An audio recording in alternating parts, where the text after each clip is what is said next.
Welcome to the tutorial on how to play the advanced rules of Kingdom Bots. If you haven't already, go back and watch the other videos because all of these rules modify the standard gameplay. The armies aren't actually connected to any one color, but for simplicity's sake, I'm going to treat them as though they are.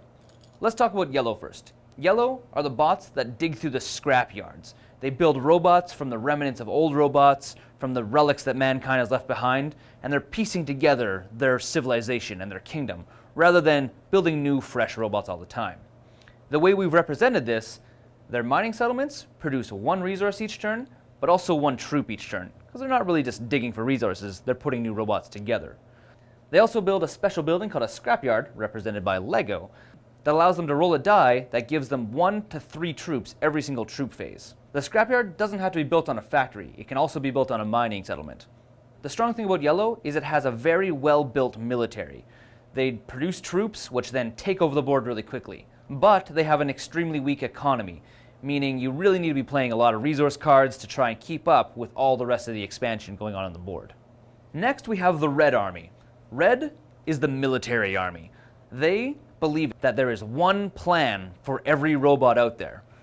With this, they are hyper-organized and can play 2 command cards at the same time, allowing them to move troops and attack, or place troops and attack, or attack twice back to back. So you could attack here, and then you could attack here, all in the same turn before someone else has the ability to play another card. They also build siege weapons, which act as troops and move around with your armies. Siege weapons allow you to roll extra defense or attack dice whenever you attack with them or defend, and it's always your choice, allowing for red to roll up to 14 red attack dice in one turn. The blue army are the transport bots. They make everything out of plastic, and with that, they move extremely quickly. Their special ability is to build transport hubs. Every single time you play a card, if you have a transport hub on a spot, any troops that are on this spot get a free movement. You don't even have to play a move card. They get a free movement away from this spot. Or if you do play a move card, you can move through these spots for free. So a move 2-1 could have move 1 here, and then move another one here.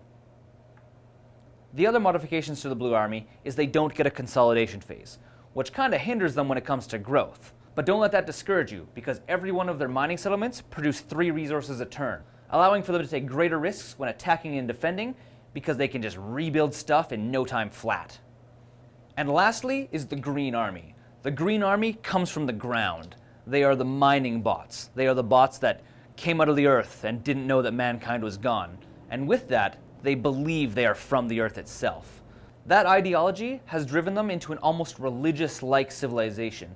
They can build obelisks, which then convert troops from the other armies to their ideology, allowing them to steal troops from the front lines and move them into their own armies. Their only downside is they never learned how to build other robots very well, meaning their factories only produce 2 troops each turn rather than 3. The last thing that comes with the advanced rules is every one of your sectors are randomized. They're not just 2s, 1s, and 3s anymore. Some of these have a higher defense but don't produce any troops.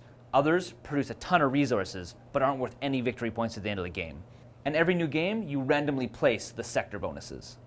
Some of these armies may sound unbalanced, but trust me, they're not. We've spent hundreds of hours playtesting the advanced rules to make sure everything is balanced, meaning every army plays uniquely but equally against the other robot factions.